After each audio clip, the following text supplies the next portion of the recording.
I think Palvi will introduce you.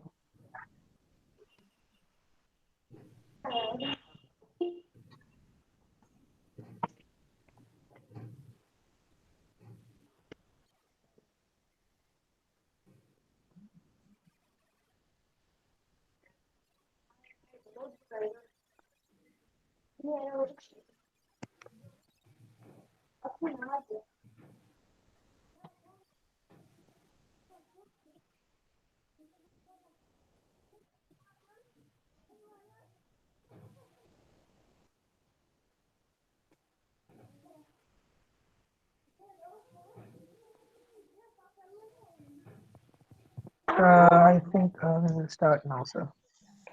Okay. Okay. Hello, Hello. everyone. Good evening. Welcome to our session on Mysteries of Ancient Astronomy, a glimpse into Indian science. Our presenter is Mr. Nilesh Oak, a Revit adjunct faculty in INADS, Dartmouth, USA. He has been actively working in the field of ancient astronomy for more than 10 years. His second presentation style, along with crisp and incisive delivery, adds injection of an energy and punch into our webinar, and I genuinely believe each will enjoy his event. He has authored 3 books and is active in social media, giving the world a glimpse of how Indian science is the way to move forward. A Q&A session will be held at the end of the presentation.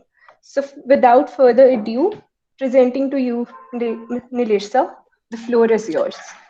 All right. Thank you very much. That was, I think, Pallavi or something closer to that Yes, name. sir. My apologies for not getting the name right. I can only see the partial portion. Thank you, everyone, for joining.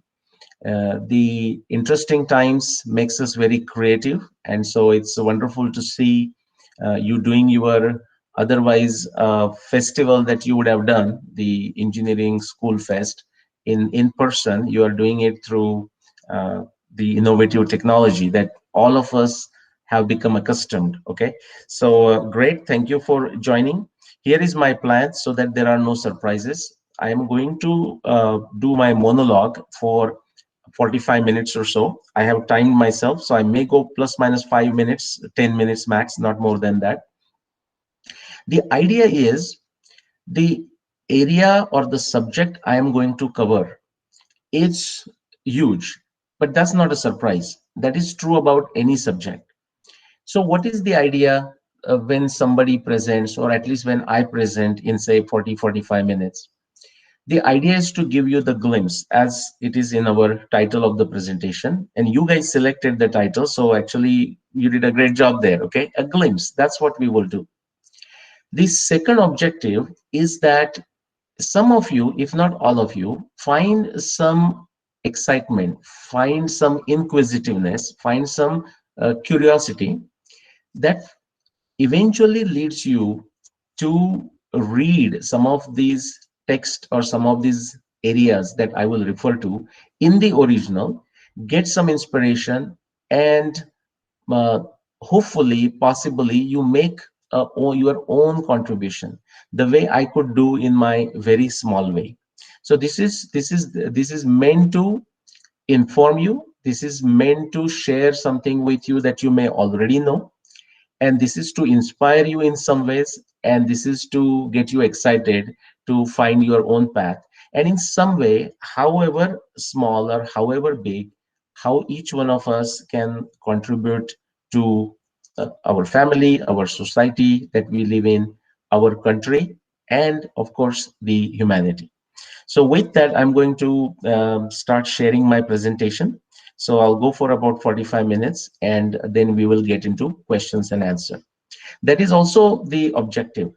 One of my objective, besides informing and sometimes sharing what you already know, is also to provoke you a little bit, if I may, because that's what makes the question and answer session interesting. Here is one request from me, and those people who don't understand request, a demand or an order from me, that when we get into question and answer session, it's a temptation is there to ask any questions on the surface of the earth or about any subject, and that's perfectly understandable.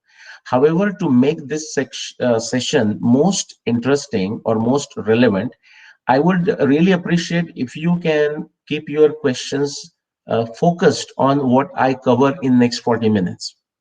One more thing, when the time comes for a questions, and whichever way we do it, if you just ask me the question, and the question typically starts with what, where, why, how, that's perfectly fine. I know you will have a temptation to give me the background before you ask the question, but just keep in mind that I do this all the time. I mean, I'm teaching in corporate world, I'm teaching in university setting, academic setting, business setting for 30 years now. Okay, I'm old. So if you think you have to give it the background, avoid the temptation, just get into the question, and usually that will work. If not, I will ask more information. Okay. So the idea behind that is we can cover many more questions in the limited time we have. Okay. So with that, I'm going to start sharing. All right. So let's see. Enter screen. Okay. So someone please confirm that you can see my screen, like with Mysteries of Ancient Indian Astronomy. You Yes. can see it, right? Okay, very good. So that's the subject. We need, if there is a presentation, we need a title. Okay, so everyone knows what is being discussed. I told you about the timing, so you are not expecting when this guy is going to stop. You know exactly when he's going to stop. Okay, and of course it's a glimpse, as any presentation would be. This is to quickly share with you a broad line summary of my work of last 25-30 years. What you see in the middle is the time axis. Okay, so from the left, going back in the past, going to the future to the right. Okay, today is, think of this today as, of course, 2021, but you can also think of as a 21st century. So that's where we are today, and the future is where we are heading. But if you want to go backwards, the zero is what? That AC, BCE, that before Common Era, or the CE, which is a Common Era, typically related with the Gregorian calendar, typically related, assumed with the Jesus and whatnot. In a secular setup, like India is a secular country, we and America figured this out, don't want to use the religious term, so then they will use CE and BCE, so Common Era and BCE, before Common Era. If you go back further, minus 5K refers to 5000 BC, 10,000 BC, 15,000 BC, and so on. So that's our time axis. The majority of my work is here. Okay. For example, some 25 plus years ago, I started with one specific astronomy reference from the text of Mahabharata. And in the Indian context, everyone knows Mahabharata, no exception. And the statement was astronomical in nature. And based on our understanding of astronomy, and when I say our, I mean the understanding of great astronomers, both Indian and outside, they thought it was impossible in the very order of nature, which is to say astronomically is not possible. And just the simple me, and that's where the Shraddha comes into the picture. Shraddha means simply trust, a reverence. You think that, you trust somebody. Now your trust could be wrong, actually. You might be trusting someone you should not trust. So it's your choice. And I said, in the Mahabharata, Vyas, why would he write something that is practically impossible in the very order of nature? Now remember, in poetry, because these are kavya, it's a history, itihasa, but written as a kavya, and embellishments is natural, so it could be embellishment. But I said, what if it is not embellishment? And that's when the revolutions happen. Okay, when people think, like in Hindi mein anhoni ko honi kar de, right? Something that's impossible, you try to do it, and that's when the revolutions happen. So I worked on this. Long story short, I thought I am going to do this over a weekend. It took me 15 years. I was that wrong in terms of my estimation of my problem solving capability. But after 15 years, when I did figure it out, it was so beautiful. It was actually a revolution. I mean, I am saying it, I did it, but I feel comfortable saying it. In some sense, I feel as if I did not do it. Somebody basically made me do it. So the gist of that was, it gave me a specific time interval, and only within that the Mahabharata war is possible, if that observation of Mahabharata text is true. That is known now, famous as Arundhati Vasishtha observation. Then what I did is I collected every single astronomy observation from Mahabharata. They amount to like more than 300. And just like we solve a jigsaw puzzle, we solve a crossword puzzle in that scientific fashion, logical reasoning, the way Einstein did his research and Newton did his research and Copernicus and Darwin and Big Bang theory and quantum mechanics, whatever, electricity, Maxwell, Faraday, depending on which engineering you're doing or science. Exactly that same method, or even better, frankly, because with time we have improved on even the so-called modern science. The whole evidence 300 plus led me to 5561 BCE as the year of Mahabharata war, which is to say more than 7,500 years ago. Then I repeated the same thing. Now I was doing this in parallel, but I had not succeeded until 2009 in solving that mystery of Arundhati Vasishtha observation. But then I also worked on Ramayana. In Ramayana, I could extract close to 500, actually close to 600 astronomy observations. Again, putting them in a scientific fashion as a jigsaw puzzle, solving crossword puzzle. The evidence leads us to 12,209 BC as the year of Ramayana. And very recently, when I say very recently, this is like 2011, 2014, and now 2017 or so. Some professor in America here asked me to work on the Saraswati, River Saraswati. Now, many people have worked on River Saraswati.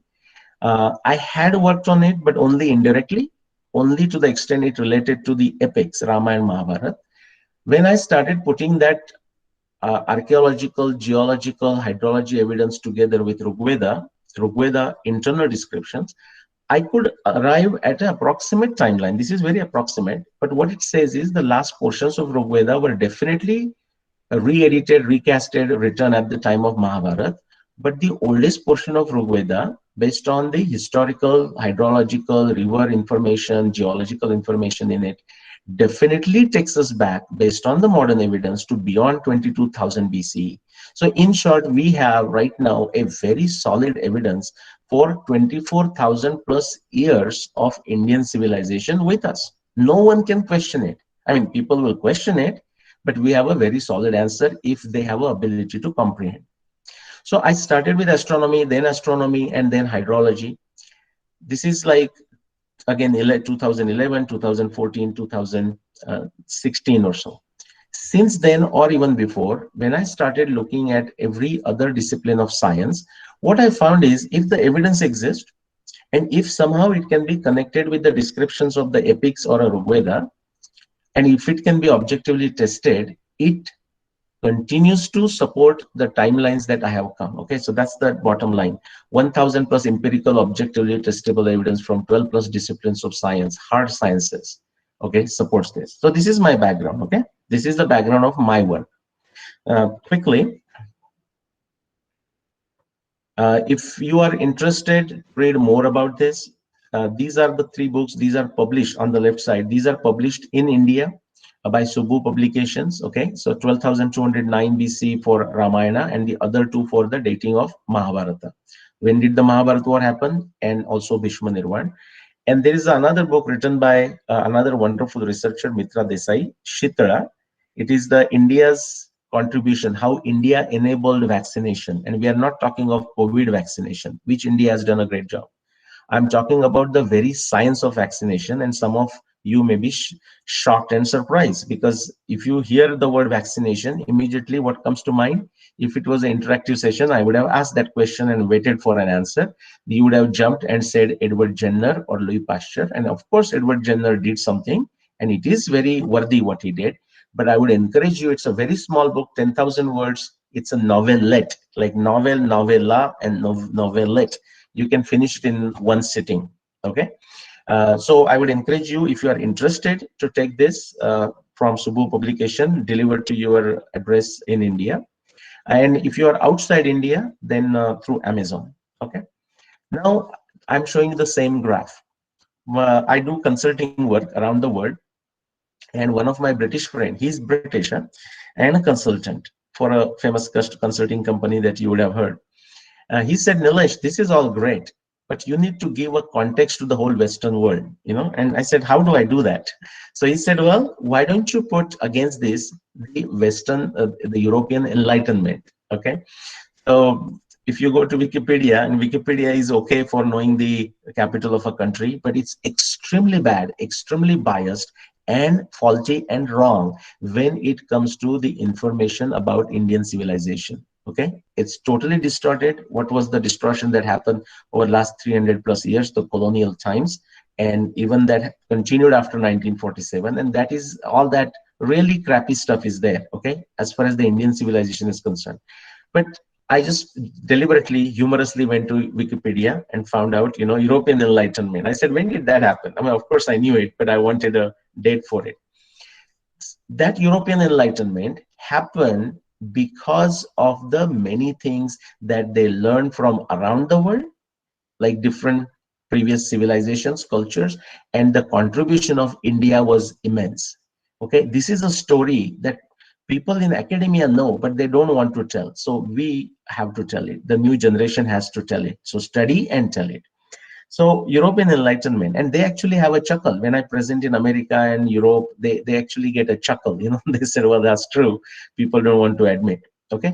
Now, what I want to show you is right now we look at our India. I mean, you must be looking at your own struggles and own problems. And I studied in India until I was 20, and then I came to do my master's in engineering here. And yes, you see the struggle, poverty, and all of that. And we say, well, that's the India I know. But was that the India? That's how it always was. I'm going to take you again from a Western perspective, even going back to last 2000 years first, and then we'll go further back.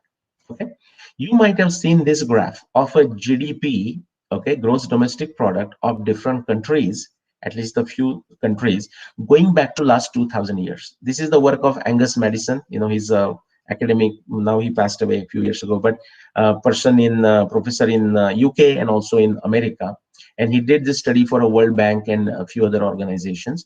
Quickly to our point, see, we are going here x-axis, our time, say 2000, and going back all the way to 0, okay, to 1 CE.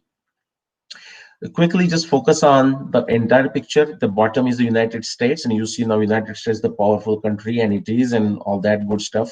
Okay, we're not going to that discussion today. Now look at India.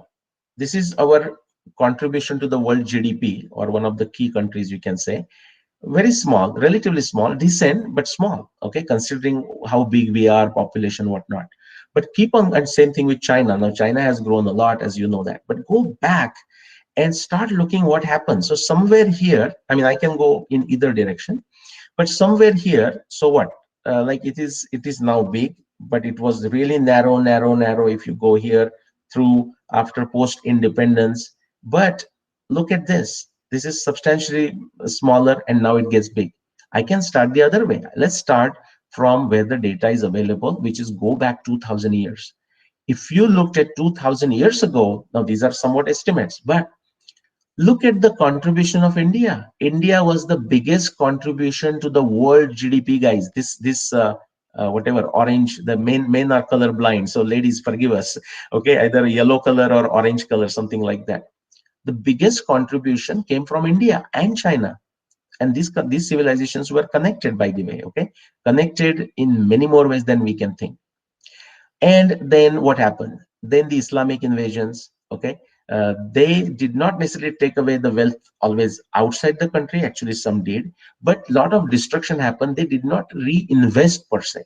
And even there was in general, the atmosphere where it was not suitable for innovation. Okay, but then the British showed up, and they very meticulously sucked India dry, not just in terms of resources, but in terms of science and technology, and they stamped with their own name. This is again the story that is not been told. Okay, but what I want you to show is that India was a very prosperous place before. That is why everyone wanted to come to India. That's why Columbus wanted to come to India, and Vasco da Gama wanted to come to India. Okay, I mean, Indus was this land that people just wanted to go there. Okay, because of the prosperity. But somewhere we don't see it today, and we wonder, I mean, is this just a tall tale that India was a prosperous? We are going to look at it through the medium of astronomy. What were the causes of India's prosperity then? And we have a data only up to for 2000 years. But frankly, just imagine, we don't have the exact data. Imagine expanding it backwards to 5000 BC and 10,000 BC and 15,000 BC and 20,000 BC. Even the British have destroyed our history, even the world history to some extent, that for a long time until 1950s, the world thought, or before Darwin anyways, the 150 years ago, the world thought it everything started 6,000 years ago. What nonsense, right? But if we look at this, you're going to find India was an extremely prosperous place, and the civilizations surrounding India, and even the distant civilizations like South America that had a connection with India. And I will mention briefly some if I get time. So, what was the cause of India's prosperity? Remember, it was agriculture, it was medicine, like through Ayurveda, but just Ayurveda wasn't about just giving some jadi booty. Ayurveda is about surgery if required. Okay, you can look at my other talks. You can, after this, hopefully you go to YouTube and type Nilesh Oak and listen to the 400, 500 plus talks. Commerce. Okay, the prosperity will come through production, agriculture, medicine, which is a know-how. Okay, specific like a IP. The patented worthy know-how. Although India may not have patented things. Commerce. That's how you give and take and build prosperity. And to do commerce in those days, and even now, frankly, we need a navigation, okay, science, and we also need technology to build boats and so on. Okay, so now at the basis of these causes for our prosperity, one of the significant one is astronomy. Why do we need astronomy, or why did India or any past civilizations needed astronomy? The GPS. Now we talk of GPS and our Google phone, and all the phone does that, right? But remember, the phone is sending signals to the satellites, and that's how we are coming to know about it. That was the manual satellite. They looked at the sky, noted down the position, and decided where they are and how far they have to go. So GPS for navigation, and for agriculture, and for medicine, okay, and for health, knowing the seasons, knowing the monsoon prediction, when it will start, when it will stop. And that's why it needed astronomy. It needed very precise astronomy for agriculture, but especially for navigation, because it is a matter of life and death. If you study the reports of European um, folks going around the world, you will see how many people they lost and how many boats they lost because they did not have a good astronomy. Okay, so let's proceed. Another issue, now I'm going to give you a glimpse in terms of the serious issues that we have in the Indian academia. I don't know what you different schools that you study, the CBSE system or many other systems, and what you NCRT and what you actually get taught. A lot of the stuff that you do get taught, especially when it comes to Indian history, is actually an extreme distortion. One of the distortion that you would have heard, for example, I don't know if you have heard, and it's not an interactive session in a way, so I won't able to ask the question or see your faces and the reaction. But you will hear even our so-called famous decorated names in India. India not only created babus in administration. Okay, India created great folks, guys, and there are great folks in administration right now, and in our science field and in engineering institutes. But don't forget that India also created many science babus. Okay, so those people get decorated and they will say something, and just on the authority fallacy, we will hear and say, oh, so and so said it. One of the myth that is been perpetuated is that the Indian astronomy came from Greek astronomy. Okay, it is a nonsense. It's an agenda-driven thing. Professor David Pingree at Brown University, one of the Ivy League, okay, he started that nonsense, okay, and his students continue that. So, what is the evidence? Is the ancient Indian astronomy or Indian astronomy borrowed from Greek? No, it is not. I'm going to give you a glimpse of it. Go back to 6th century BC, so more than only 2,500 years ago or so. Anaximander. Now, Greek had some decent tradition of doing science, right? Started with Thales, Anaximander, Xenophanes, and then, of course, later on Socrates, Plato, Aristotle, and so on, and then Ptolemy. In fact, Greek also, in the later times, their Samrajya, they did a good job of, just like what British did in later times, stealing stuff from others and claiming it as their own.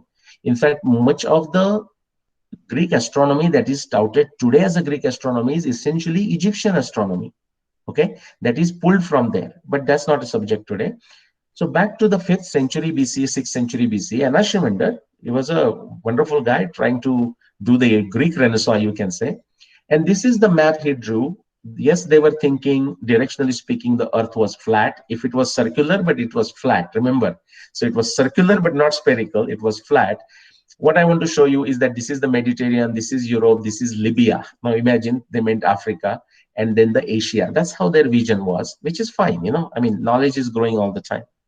What I want to emphasize is even the Black Sea that is mentioned by 2,500 years ago, and there is sufficient evidence, Columbia geologists Ryan and Pittman have explained that.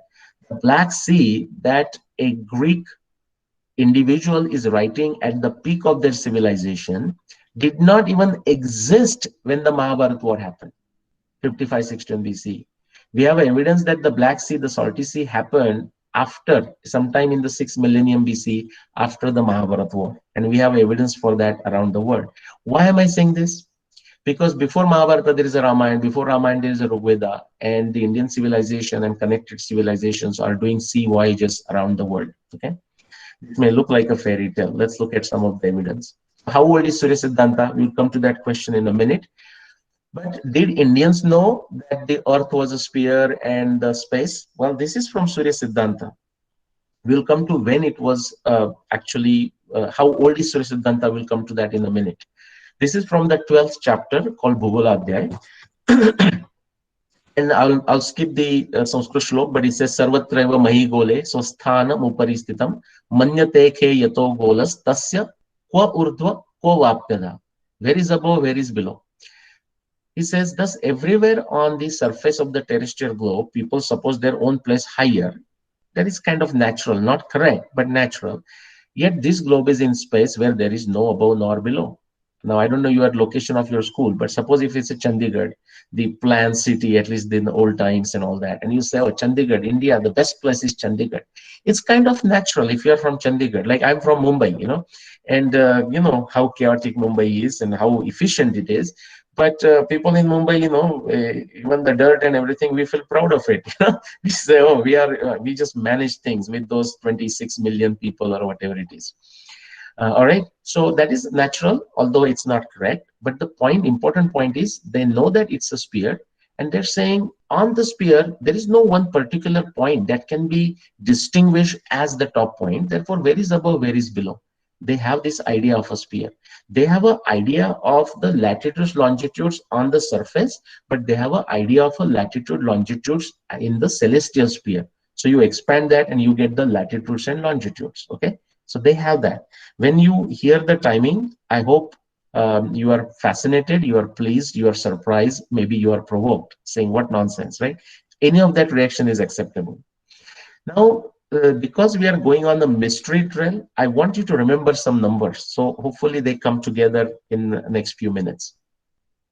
Circumference of the earth, if we look at it as a nautical mile, what is a nautical mile? When they are going by the boat, it's a different measure, like different than when you fly on the aeroplane. See, that distance exactly doesn't match the ground distance.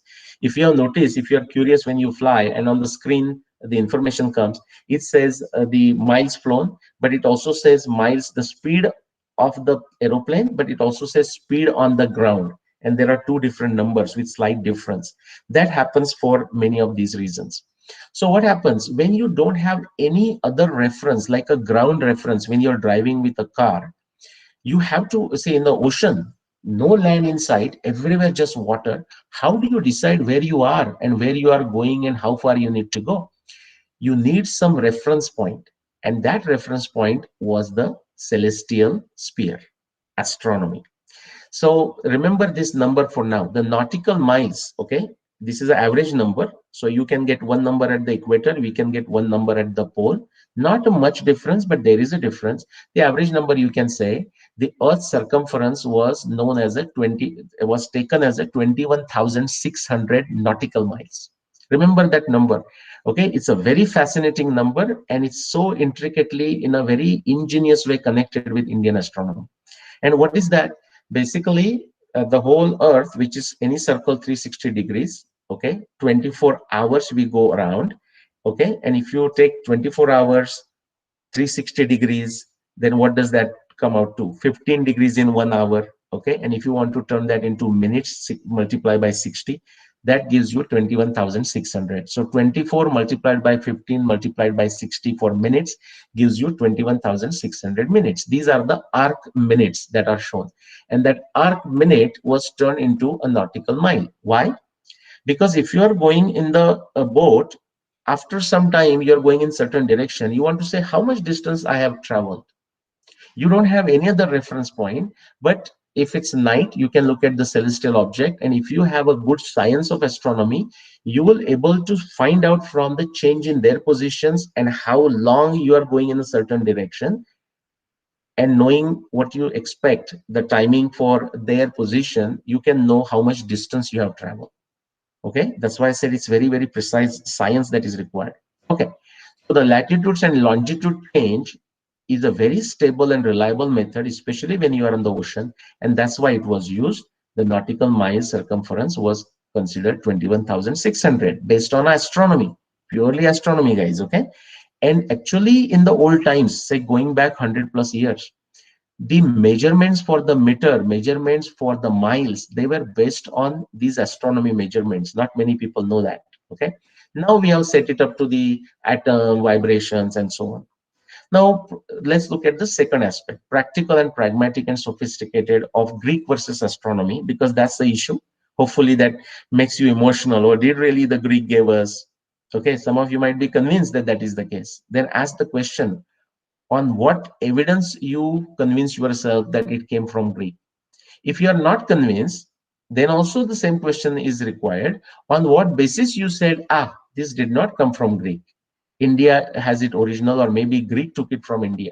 We still need evidence in both directions. Okay. So quickly, I'm showing you two models. On the left, and I'll not make it technical. On the left, what you're saying is the Greek model.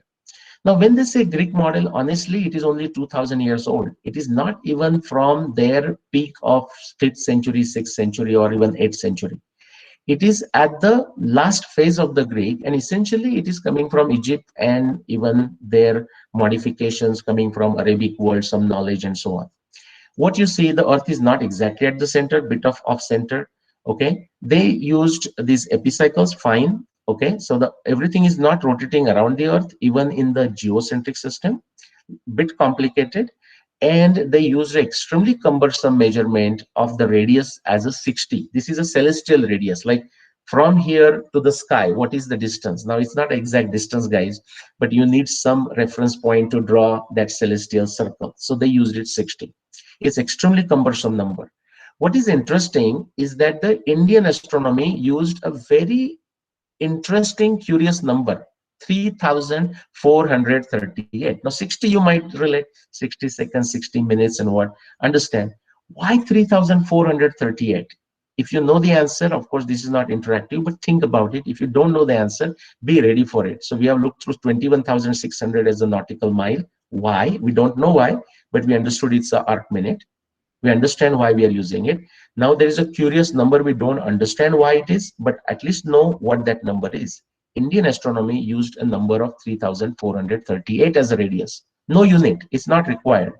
It's just a distance to the celestial sphere. Now, whereas the Greek model used these complications of epicycles, and every time their prediction would go wrong, they would add another epicycle to fix the problem, what we call jugad, patch up, give another patch up. And to the extent it became a joke. So starting with 2000 years ago, by the time of Copernicus, 15th, 16th century, every time they make an error, I mean, the model doesn't give the answer, they added epicycle. It had grown up just to describe the positions of 5, 6, 7 celestial bodies, the 5 visible planets to the naked eye, plus sun and a moon. They had to use 70 plus epicycles, and still they won't get the right predictions. Now, India had a tradition of epicycle in their model. I'll not describe what epicycle is, but just to accurately describe the position of a planet. And you know what they used? They used epicycles, but they had a sophistication. They used something called pulsating epicycles. The epicycles whose radius changes. Okay, and if you are a math, I mean, you are engineering school, so if you think of a math, think of what they are trying to do. The Indian method is essentially using epicycle to model the elliptical orbit behavior of all celestial bodies, because the orbits are not perfectly circular, they are elliptical as seen from the earth, and they're trying to mimic that behavior. You are going to be surprised if you have not listened to my previous talks or some of the other great researchers. How old is this tradition? Forget this what is that, fifth century, 2500 years. I mean, these are the kids on the block still in diapers, okay, when you think of 2500 years ago. So remember 3438, remember the pulsating epicycles, remember the epicycle and the cumbersome model. This is how we can compare the efficacy of a model. If you're in engineering science, you are doing models all the time. These are celestial bodies. Next column is the Greek model. Next column is the Indian model. I'll go a bit fast through this. So what did Greeks do? They used the single epicycle, whereas India uses single pulsating epicycle. So they could mimic the behavior, and therefore India did not, they used epicycle. India did not need multiple epicycles, not 70, just one epicycle or two epicycles maximum for each celestial body, as opposed to like total of 70 there. The moon, so look at the sun, just simply predicting the position of the sun. The Indian model is twice as accurate as Greek, but I'm going to give you quickly some additional information to just tell you what additional difference is. Not only Indian model is twice accurate as Greek, but whereas we are referring to the Greek model of only 2000 or 2500 years ago, the Indian model for the equation of the sun or predicting the position of the sun in the sky is more than 7,000 years ago. It is actually from the time of Mahabharata, 5300 BC, 5500 BC. That's what it comes out to. Okay. If you look at the moon, now the moon is the most difficult to predict. We think, oh, moon is the easiest one. You know, Newton spent 15 years, 5 years, just to get this motion of the moon right before he could come out with his gravity theory. Everything else was working for him, but not the moon. Okay, again, Indian model is vastly superior to the Greek, the toughest one to predict, the moon lunar model, and this is basically the poorest of all Greek models. Now look at what they're using. They're using a single epicycle, but they have to add these central crank mechanism. I'll not go into the technical things, the variable apogee in the case of moon, and in other cases they are using the equant, which is an extremely imaginary point. None of this, look at on the other side, just from the wording, if anything. For planets, they use a double pulsating epicycle. Why double pulsating epicycle? I'll not go into the technical detail, but once you get the position of that planet through these formulas, and that's another thing. Whereas Greek had to do using the geometry, so to say, Indians were doing it by simply formula, like the Newton's formula, F equal to ma type of thing. And then once they actually found the position of the planet, they have to make a final correction for the sun correction. Why is that? Because they are making the calculation from the geocentric, or they're making the calculation as if it is a heliocentric. Now you need to make a correct sun correction, because because you are seeing that planet from the earth. So you're doing the calculation as if it's a heliocentric as seen from the sun. Now you have to make a correction for earth, and that's a correction of few degrees. Okay, so again, it's a very superior model, but it is also very ancient. Whereas we are talking of Greeks 2000 years ago approximately, we are talking of the Indian astronomy, at least for now, at least 7,000 years ago. And I'm going to surprise you with something else. Okay, so how old is Indian astronomy?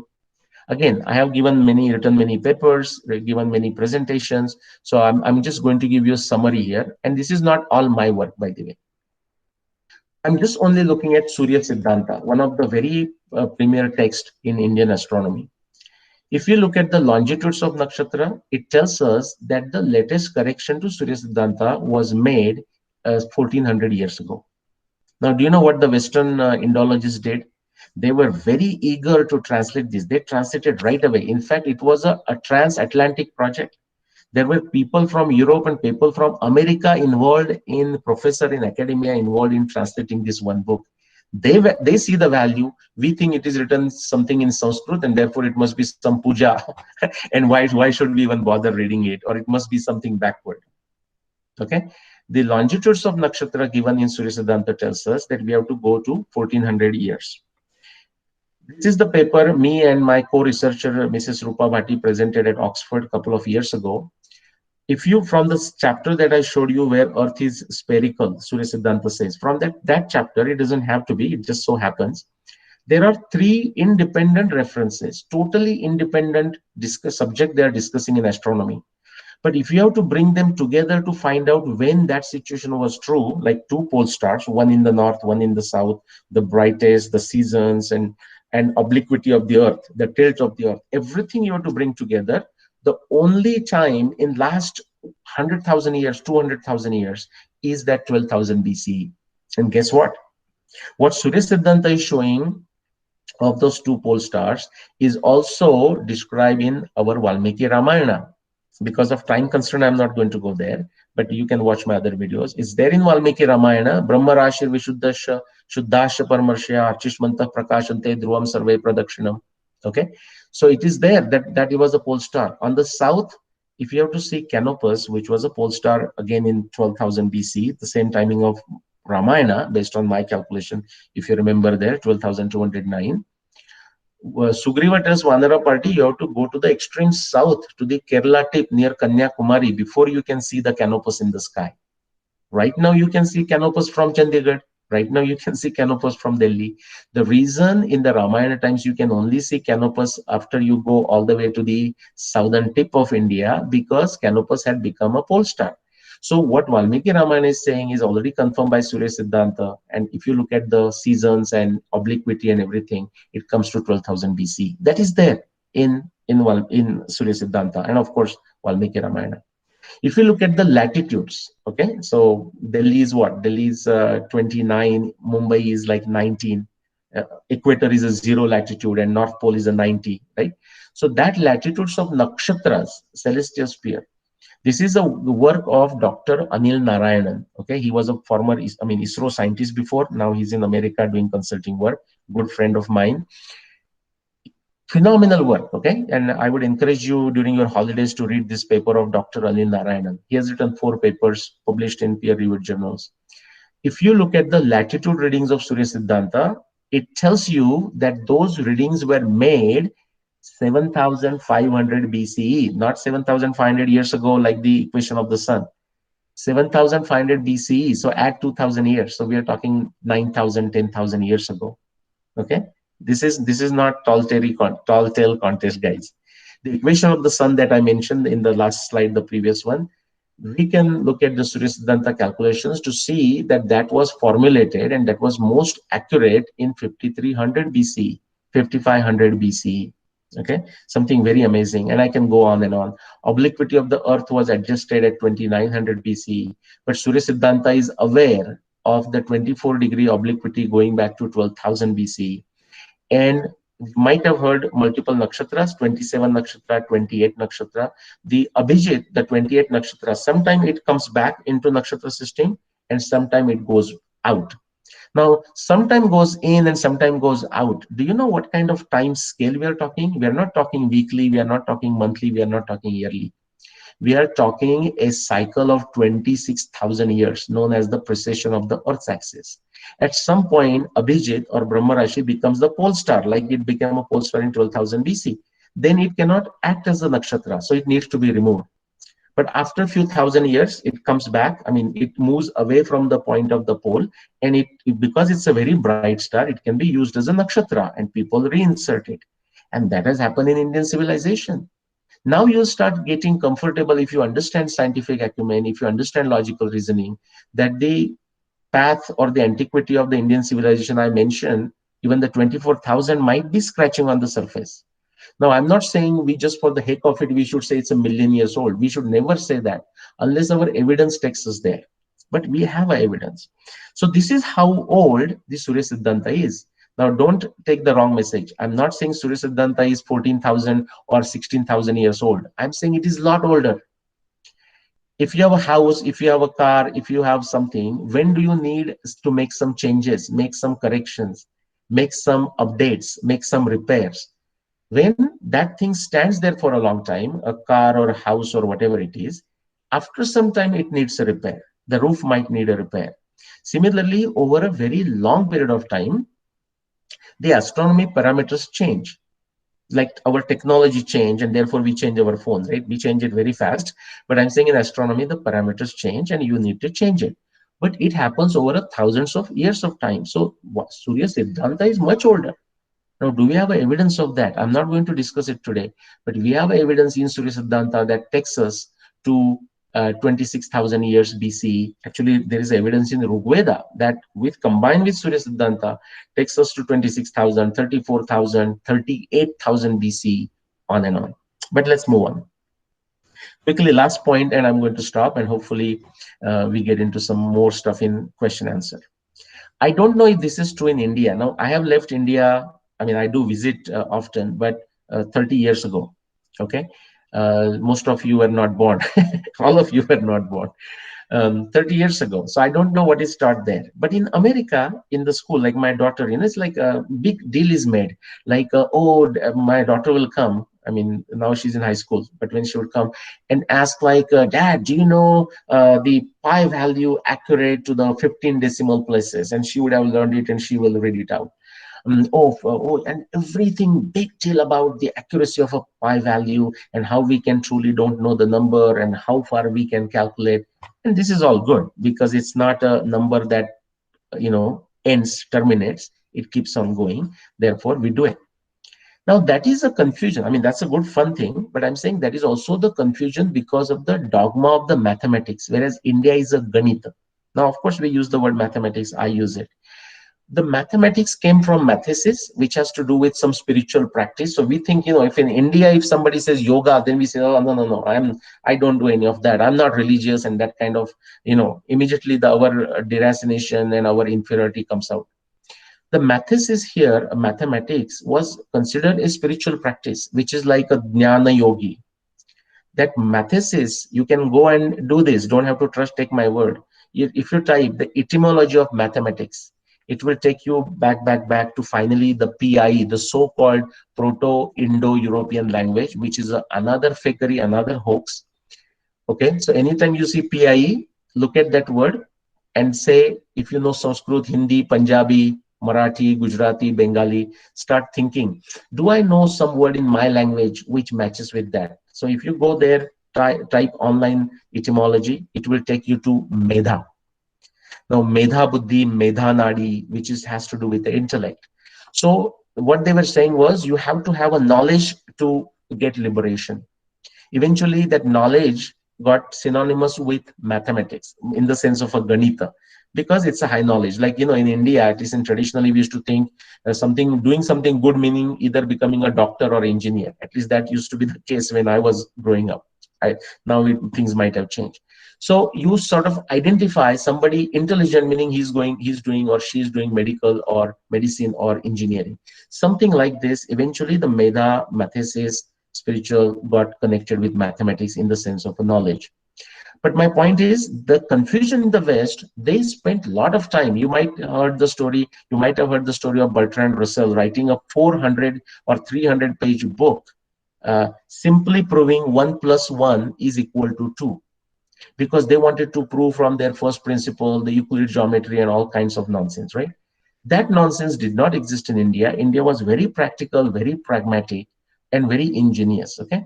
So what they did is they understood that pi is approximate. You can never get the perfect value. So take the value which is useful to what you want to do. I'm quickly quoting from Aryabhatiya. I'll not read the Sanskrit words except the one word. You can see the translation, and if you do that, it tells you the value of a pi that was used by Aryabhatiya, 3.1416. And what is Aryabhatiya or Aryabhat there in saying is, this is word asanno, okay? Ayuta dvaya vishkambhasya asanno. That word asanna means approximate, nearly approximate. He knows this is not a final answer, but this is good enough for his calculation. So they were very practical, very pragmatic. Okay.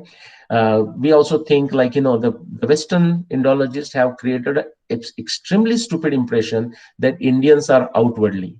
No, we are not outwardly. We enjoy our bhangra, we enjoyed our gidda, we enjoyed our dance, music, and good food. Okay, everything. But we also understand there is more to it, more to life.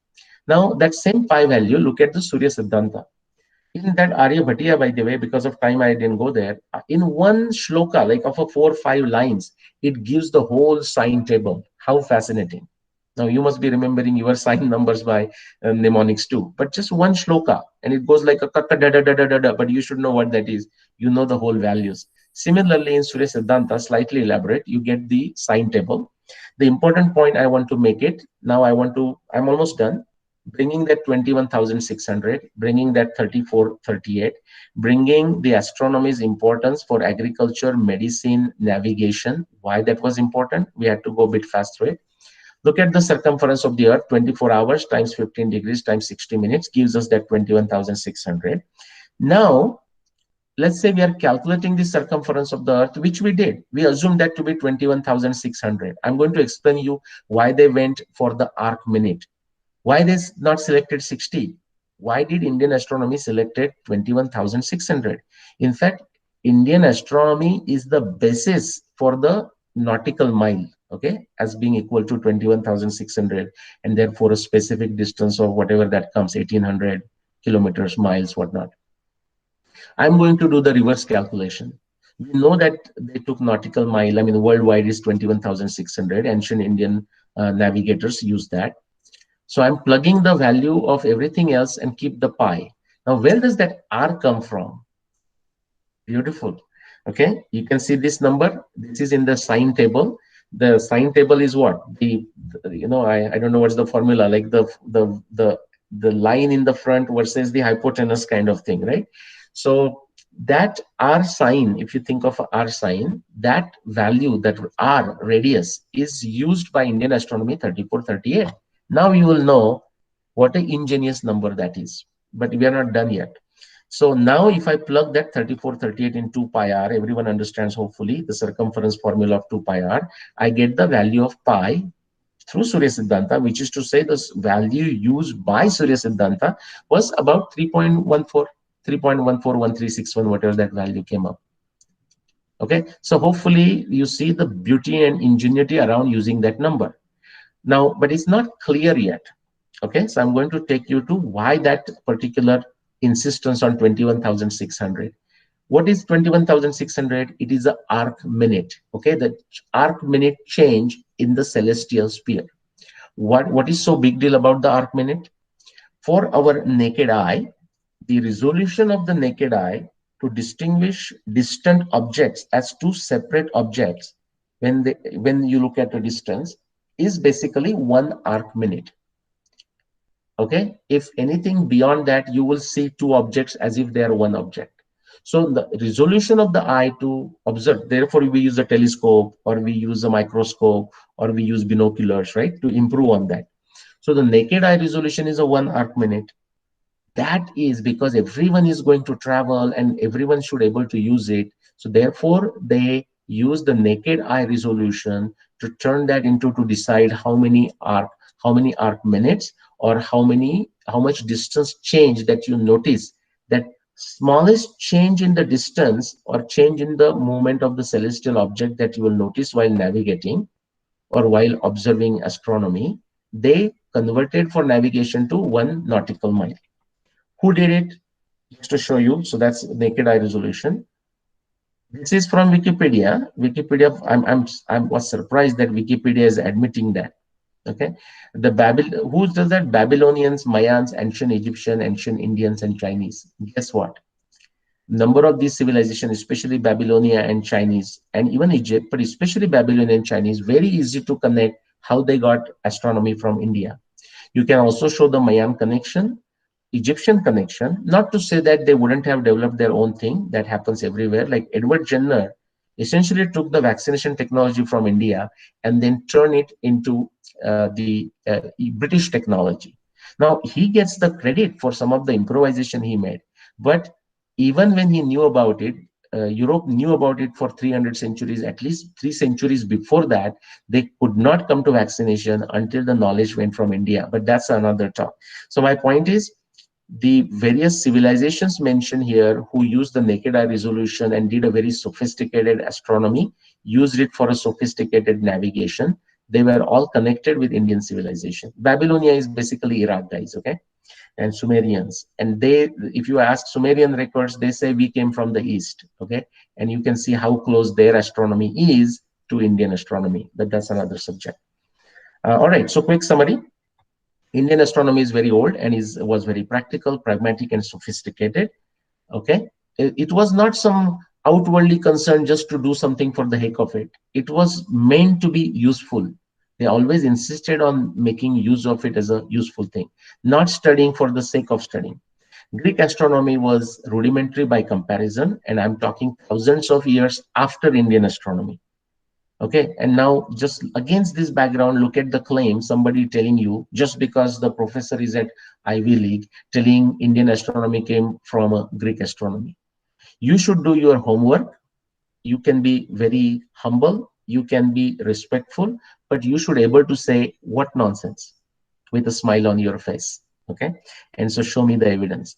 The fundamentals of Indian versus Greek astronomy are very distinct. A fact recognized by world astronomers, and even still some other idiots will claim that it came from Greek to India, including many of our pro-India researchers, okay, or the science babus. The motivation of Indian astronomy was driven by practical considerations of prosperity. What is it? Agriculture, predicting the weather, predicting monsoon, beginning of a monsoon, end of monsoon. For herbs in the Ayurveda, when they should be grown, when they should be planted, when they should be harvested, how they should be stored, and for that science and technology.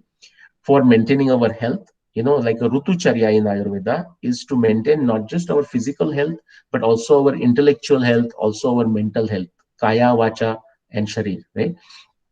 Just going to quote and end with the Rigveda verse, which is from the 8th mandala. Rigveda has 10 mandalas. Okay, so from Sukta 66 and then Richa or Ruk 14. Now, if you look at this, first thing, we don't even understand the meaning. Not just you, even I don't understand the meaning. I have to go to the translations to understand it, especially Rigvedic Sanskrit. And you say, oh, what is this? I mean, why do I care? It is like formulas.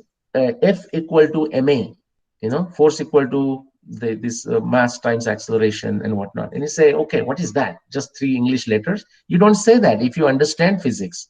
It's the same thing. Okay, so here it's just a convey. I mean, at a very high level, it is just a prayer to Indra. Okay, so please give us this, all this and so on. But in this one verse, you guys are students. I have given talks at education symposiums just based on this verse. The pedagogy, the entire pedagogy, what the teacher's qualification should be, what the student's qualification should be, what should be the syllabus, what should be the outcome, how the student's performance should be measured, how the professor's performance should be measured, how the education system's performance should be measured. But I'll not go into that. I'll just use it for this practical aspect. It says, Om Tvanno asya amate rutakshudo o abhishaste ravasprudi Tvanna uti tava chitraya diya shiksha shachishta gatuvita. In a quick translation, what it is saying is, hey Indra, hey teacher. That Shachishta, that is where the word Shrestha comes. Gatuvita is a coach, mentor, pathfinder. Hey you pathfinder, hey you my mentor, hey Indra. Create for us. They are not asking, give me my bread, okay? They are not asking, give me some money and then I'll just do things. Please create for us this beautiful web of all these tools, okay? Tvanna uti tava chitriya. Create a web of all these tools, technologies, science for us, so that what we can achieve? Amate Shudha Abhishastu. Amati Shudha Abhishastu. We want to get rid of it. We want to get rid of our Amati, which is bad thoughts. Okay, we want to become intellectually superior. We want to take care of our basic necessities, Shudha, the hunger, but not just the hunger of a stomach, food, shelter, roti, kapda, makan kind of thing, the basic thing. and abhishastu. Literally, it means curse, because in the old times, people used, if your health is not feeling well, they used to think you have been cursed. Okay, in that sense. But abhishastu meaning not good health. So please create this technology. Give us the science. Give us meaning we are willing to take it. Okay, don't give us ready-made. Just be our mentor, so that we can get rid of amati kshuda abhishastu. We can achieve intellect. We can achieve our comfortable sustenance, and we can achieve good health. So with that, I'm going to stop, and hopefully I entertain you, hopefully I gave you something, and hopefully I provoked you on something. So let's see if you have any questions. Thank you so much, sir, for such a beautiful and comfortable talk. I guess we have some questions. First Okay. of all, uh, it is Bismanjot Kaur who has asked, have we restored the facts in history that we lost? And also, how will we repair the distortion of history? Okay, both are good questions. So, question. I mean, not a backward question to whoever asked the question, but who are we? I mean, that we are us, right? I mean, that's all of us. And so, just like I am doing in my small way, there are few others who are doing it in their ways with their ability. And Bhagavad Gita talks about doing the swadharma. So each one of us, no matter what station of life we are, like you as a student, I mean, you have to spend most of your time studying. That is given, okay, and enjoying, of course, too, like everyone else. But at any given time, we should have some swadharma. I mean, some particular action going on side. So through that, yes, people are making efforts. I mean, we are writing, we are publishing. Like this lecture is very much part of it in some fashion. I mean, so thanks to you, and congratulations to you that you thought of this. I mean, you can, of course, you should have entertainment, and this can be entertainment, by the way, guys, intellectual entertainment. So it is happening. People are publishing books. People are making videos. I'm working on a huge 10 documentary project, 10-minute long documentaries. But these are all small tools that will happen. Eventually, the material also has to get into the textbook. But more so, it has to come into our living, come into our practice. Like we should never wait for somebody to just tell us what to do. Guide is one thing, but we should become all like a Atma Nirbhar that we are hearing, right? Government is coming up with many wonderful schemes. I know sometimes they don't reach everyone. People don't understand, and then of course people misuse. So yes, it is happening. We need a lot more, and there are in our India, many of us are also working as a anti-India forces. Okay, so that will be there. So we have to educate in a very humble fashion, assertive fashion, our friend, our family members, our neighbors, our colleagues. Okay, so I think it's happening. We all, I mean, those of you who are listening, if you say, what can I do? Well, in your very small way, you can do it. I mean, just like you going back and saying, oh, today I listened to one lecture, and I like this part, and I wasn't sure about this part. Okay, and the person says, why were you sure about this part? Why you are not sure? So yes, the things are happening at a more like a trickle. We have to turn that into a stream, and then a big Ganga and a big Saraswati that now we lost, of course. All right, sir. Next in, we have Gavit who has asked, was science way too advanced during the time of Ramayana and Mahabharata? All the Hmm. things described in the scriptures is not based on science, but more on power, skill, knowledge of energies and chakras.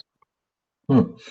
Okay, so so maybe say two questions there. So first one is, was the science advanced then or more advanced than today? Uh, it's difficult to answer that question, but if you have to just go by the descriptions, we might say that in some areas they were more advanced, it appears. In some areas, they may be not as advanced as we are today. For example, let's say if you look at some, say, Ramayana, the weapons. Now, Ram had the bow and arrow, and of course, but Ram also had some shastra, but also astra, meaning that with a mantra he could invoke a certain weapon. We hear that in the Mahabharata. We don't know what it means. See, again, Indians have not worked on it, but the America is working on it. Even like in a yoga, are you sitting in one place and trying to see something at a distance?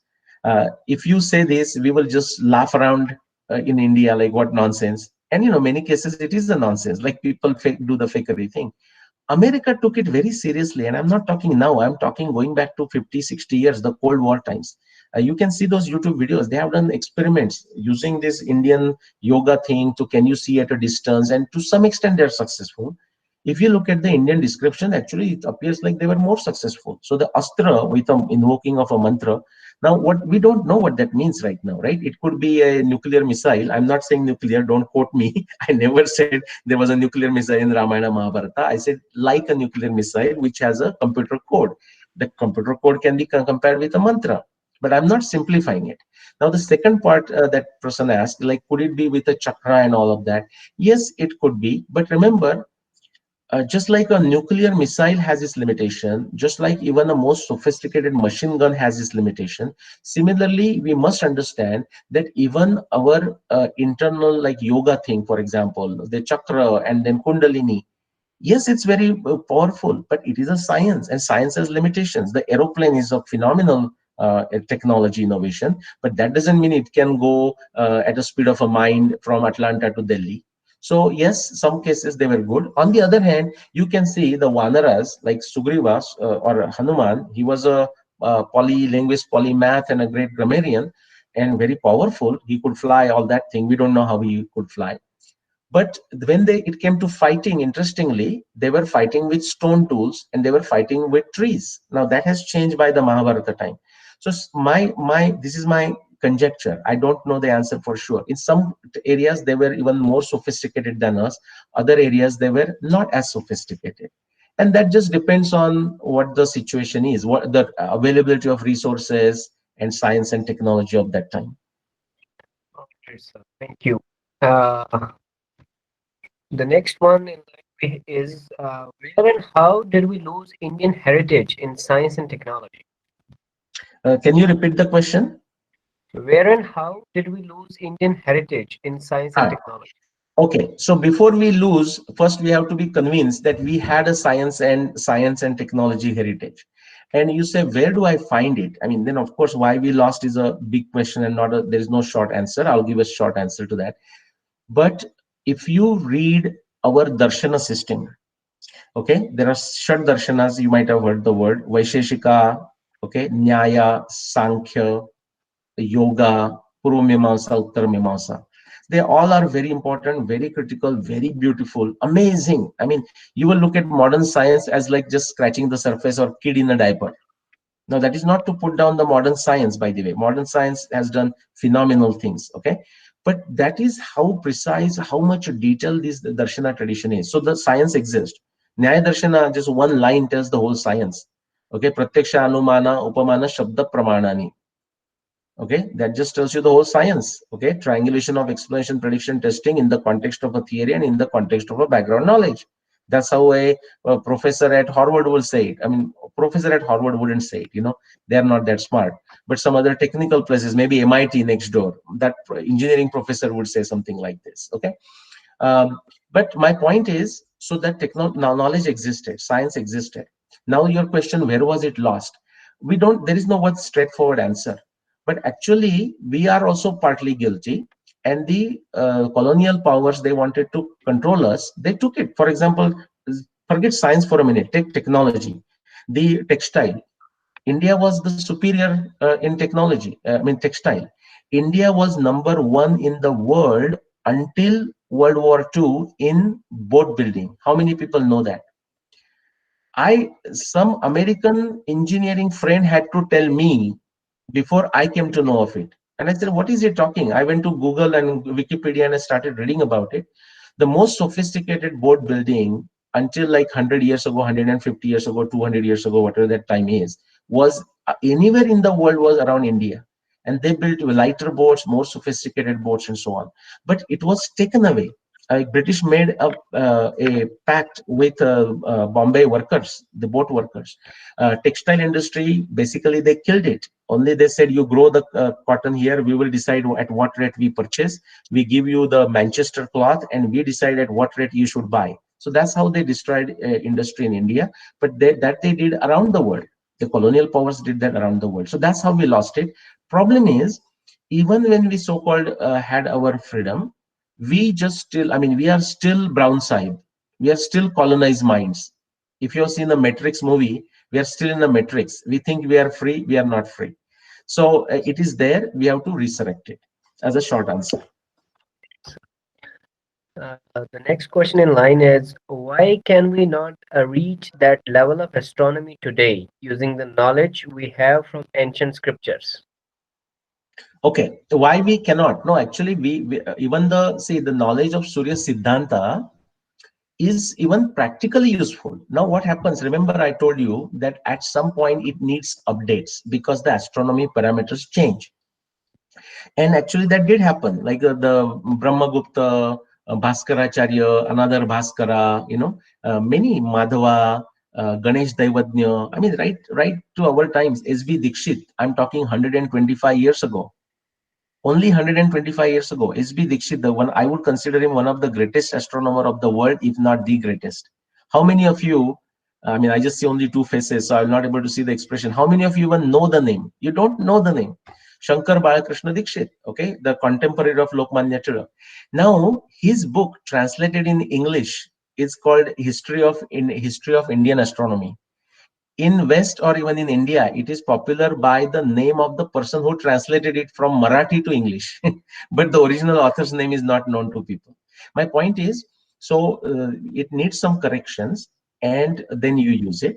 Now that we have modern technology of computers and whatnot, and the algorithms and polynomials and that there, we have no reason to do it manually.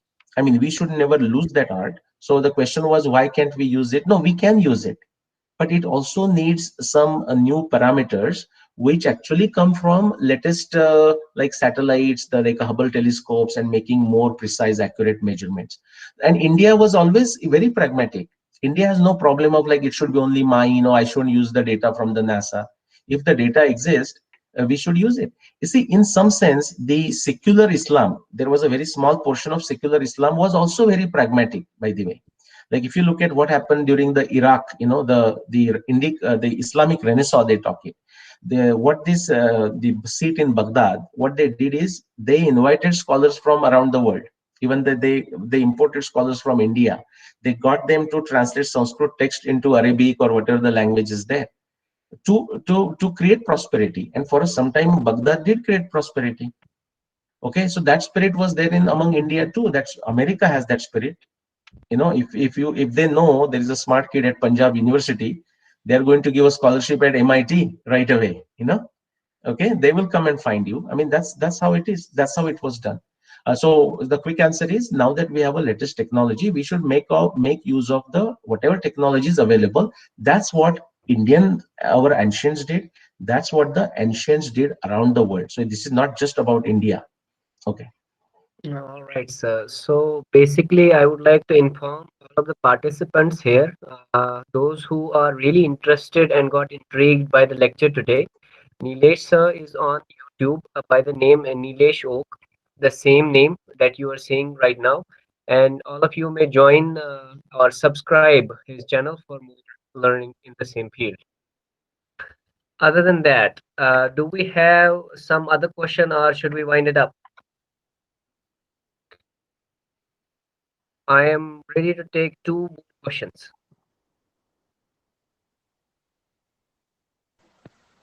So I have a question. Yes, Mike, so yes, I want yes, to yes. ask that how did we come from knowing about the cosmos in ancient times to today? People are afraid of Rahu, Ketu, and Shani and all that. And astronomy TV shows that astrology shows that people watch on TV, and general public lost the knowledge. How is that knowledge has lost to such an extent that people are superstitious to high extent, contrary Hmm. when we were so knowledgeable in the past? Right. Okay, so the question is partly, I think what I understood is how the knowledge is lost or got twisted sometime, because Rahu Ketu is what? Simply the node, right? There is an orbit of the sun, what we call ecliptic, the reference point for the entire astronomy that happens on the earth, whether in India or outside, because that's our reference frame. And the moon also has an orbit that it will cut in two places, right? Moon's orbit will cut the ecliptic, that is Rahu and Ketu. So actually, if you go to the old Indian astronomy, like say, for example, take Aryabhatiya, Surya Siddhanta, Mahabharat, Ramayana, there is no Ketu. Okay, that would be a good news for you. The Rahu Ketu is not there. Okay, in Mahabharata, not the word Ketu is there, but it is used for a flag, like our Tiranga. It's that is used for the wartime. They use the Ketu for every person's flag.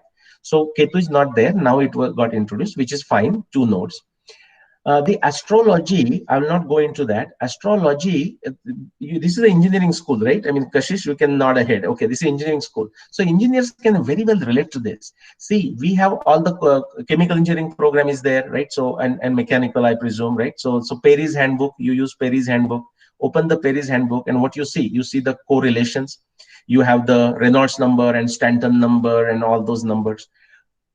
Originally the equation is formulated using the basic fundamental principles of input equal to output, the momentum balance, energy balance, and so on and so forth. But there is so much, like Richard Feynman, he says, we come to know more than science can keep up with. So what do we do is we start from first principle, but then when we don't know, we put the constants. If your equation has a constant, which means we don't know. Okay, all our ignorance is put together into the constants. Okay, and sometime like that. So similarly, what happened is the knowledge that we didn't know, people try to always fill the gap. Similarly, astrology, is it a science? Is it not? I don't know if it is a science, but my wife, for example, is an astrologer. And I mean, I do double blind experiments with her. Like, I'll give a horoscope of someone that I know very well, and I said, tell me about this guy or gal, And I mean, we are collecting data now. We have 900 data points. It's very impressive. Now, she also doesn't know why it works, but it's the same thing with the Reynolds number. We don't know exactly why after 1,000 it's a turbulence, but hey, somebody decided after multiple experimentation, and now it works. So my point is that knowledge also exists. But when the science behind that is lost, when it turns into empirical, and if the science is lost, somebody says, why this formula works? I say, I don't know. But if I plug the number, it works. I can design a distillation column and it does the job. Same thing has happened in astrology. And when that happens naturally in any field, even in science, I mean, no field is spared from this. Quacks enter. Okay, it's not limited to astrology. Only we get to see in a very blatant fashion in astrology, because they say all kinds of crazy things on the TV, entertainment, so on and so forth. But quacks are there everywhere in science. I mean, there are peer-reviewed papers showing why smoking is good for you. Now, some of your smokers might be happy, No, that's not true. Why smoking is good for you, why refined sugar is good for you. There are papers written here because they were supported by the sugar lobby. They were supported by the tobacco lobby. So quacks are there everywhere. It is for us to understand scientific acumen, logical reasoning, satya, like we truly care for the truth, at least to know the truth, whether we follow it or not, and just pursue it. So the problem of so-called astrology or the quacks that you see on the TV or whatnot is not any difference. The science babus who even criticize that astrology are also quacks, because none of them go to the original work to do this blind study, the kind of blind study I am doing, and I know nothing of astrology, by the way. That is required. Sir, we have the last question, I suppose, of the day, Sure. and that leads in pretty well of what you have been teaching. So, I think Manish Goyal asks, he wants to learn about Sanskrit language. So, where should he start from? I mean, Okay. Okay, yeah. so yeah, he can start anywhere. There are 10 different ways to do it, and I'm not the qualified person to tell him where to study Sanskrit. There's Sanskrit Bharati, Sanskrit blah blah, Sanskrit blah blah, hundreds of sites. So I'm not the right person. But here is, I do have some good advice for him, which is like, as a first priority, he should not learn Sanskrit. As a second priority, he should not learn Sanskrit. As a third priority, he should not learn Sanskrit. He should say why he wants to learn Sanskrit. Okay, first try to answer that question. Then he will say, oh, because I want to do something in agriculture or in science, or I want to know about astronomy, or I want to know about this or medicine or this. Then start reading those texts with a English translation, Hindi translation, whatever is appropriate. Eventually you will learn Sanskrit. I'm a self-taught Sanskrit. I still don't understand grammar. On the other hand, I'll tell you, I'm a member of a Sanskrit group where there are all the who's who in Sanskrit are there. Okay, the big names. I mean, you think of a name, it is there. And if you ask me, 99% of the folks there, 99% of the time, utterly waste everybody's time. I am going public. This thing will be recorded and it will be put there. In fact, because it's going to be recorded, therefore I want to say this, what I just said. 99% of the folks there are basically wasting everybody's time. I mean, somebody will write something in Sanskrit, another guy thanks that person, Mahodaya, Dhanyavadaha, and they feel like, oh, they did something great, they accomplished something.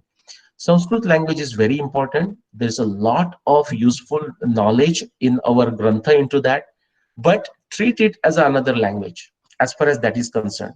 Yes, for some particular purposes, mantra purposes, adhyatmic purposes, it has some additional value. I understand that. But if you just learn Sanskrit, my worry is you will become another bozo like the bozos that I have to deal with. Okay, so please don't. So as a priority number 4, you may learn Sanskrit. All the best with that, and there are many ways to learn Sanskrit. So thank you very much. And just jokingly, I'm going to say those people who did not ask the question, I say, you know, if after I give a lecture and I teach in colleges, universities, MBA programs, whatnot, I say if they don't ask a question after my lecture, this is a humor, guys, don't take it seriously. I say either I did not tell them anything new, okay, or they did not understand what I said. Okay, just a humorous note. Okay, so with that I'll stop. Back to you, Kashish, and whoever, and you tell me what next to do. Sir, Yeah. I have one more question. Can I? Yeah, please go ahead. So, as Yeah. long as the organizers allow it. Okay. One small question. Yeah. Yeah. Sir, I just saw Mr. Shrikant Talagiri's video in Charvaka podcast, and he showed us the subtle difference between the Dravidian language and the old Sanskrit language, Yeah. and then went on to mention that Proto-Indo-European languages did exist at that time. How much is it true? Can you Okay. shed light over? So what you will find is, like, you know, that you might have heard in the Sanskrit Subhashit that the two intellectual people rarely agree. Okay, so just to tell you what Shrikant Talagiri, I know him personally. I mean, we have met many times. We communicate through email. What the research he has done is beautiful, amazing, brilliant research. One of the original research that I would consider. However, having said that, I have strong disagreements with him. And just disagreements I don't like. That has no meaning. When I say disagreement, I will say on a certain aspect he just did wrong. Now, I'm not going to say that about the PIE, the PI, Proto-Indo-European. In some form, it can exist. I mean, some language between, say, between Marathi and Sanskrit. Was there a language in between? Yeah. Was there one language between Punjabi and Sanskrit? Sure. You know, but what is the proof of it? I mean, could you really call it as a separate language, or it was just a kind of a transition? You know, that is what not clear. I mean, he is entitled to his views. I will say his work in terms of what he has done using the linguistics on Aryan invasion is fabulous, precise, amazing. But then I also say that his work on the absolute chronology of Rigveda is decisively false, decisively wrong. I mean, I can say that with that conviction and with no disrespect to what his work is. I mean, I talk of his work in a positive light more than anyone else, including himself. So that will tell you how much respect I have for him or his original work. So, but to answer your question, so yes, Dravidian may be different. I'm not a linguist. I don't have that background. But PIE, the Proto-Indo-European, it's a conjectured language. In reality, it may have existed. I have not seen the evidence. And Nyaya Darshana tells us that it's pramana taschartha pratipatte. Okay, so things can only be proven by evidence, and lack of evidence doesn't prove anything, doesn't disprove anything. So I have not seen evidence for pi. So to me, it doesn't exist. Okay, we Sir, can stop on this. Go ahead, sorry. sir, yeah, sir. He actually he agrees that Aryan invasion theory is a myth, but he also, I guess, he also doesn't agree the out of India theory. No, Is no, it he true, sir? agrees. No. Then you have to read his work again. I mean, just so that you know, we are on a personal basis. We talk to each other. Okay, so I mean, we may disagree on things. We are very good friends. We have a dinner together and stuff like that. No, in fact, he is one of the instrumental person in destroying Aryan invasion theory, but even establishing in a linguistic fashion the out of India theory. You read his works again. Sir, Thank you, sir. one last question. Yeah. Sir, you got the evidences from Surya Siddhanta. like this star is here, this star is here. Okay.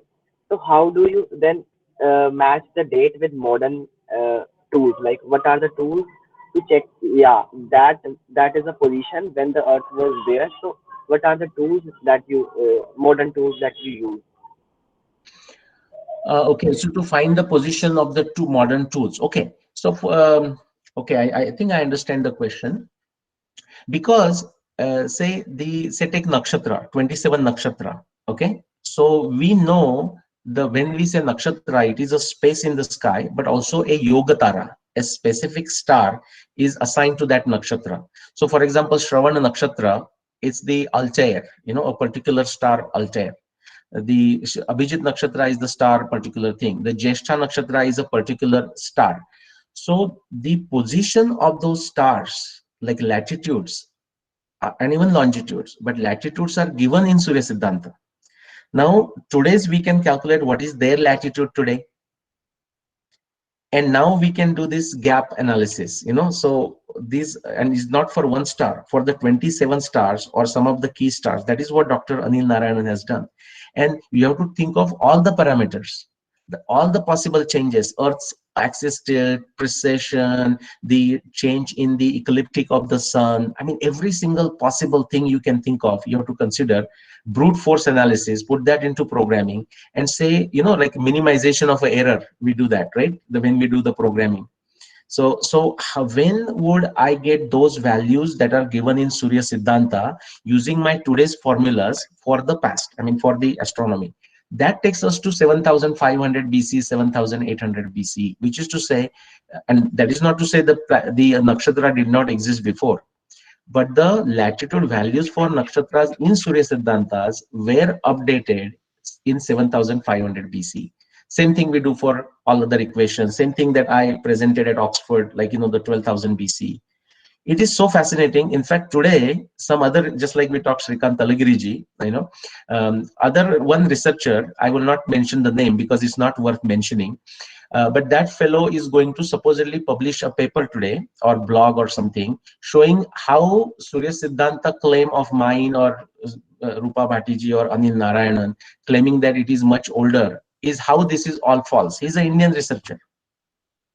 Okay, and is this a bad thing? No, not a bad thing. This is see, the manthan, the Dev and Danava doing the manthan that we talk about is a metaphor. This is that manthan going on. We should have all points of views. Then we have the darshana, the logical system, to go through this manthan and separate the grains from the chaff, and that is required. And that's how we will bring back the Indic Renaissance. Sir, Pallavi, you can go ahead and close the Yeah. session.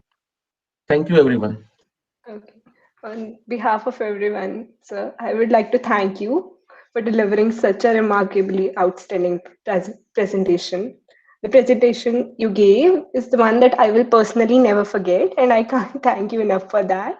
And I believe it was for the audience as well. So we would be looking forward to hear from you more over the following months. Okay, very good. So, okay, can I disconnect now? Yes, sir. Sure, sir. Yes, sir, sure. Thank you Okay, so thank you, much. everyone, again. Thank you so much. Thank you Thank very you much. so much, Thank you. sir. Thank you very much. Thank you, sir.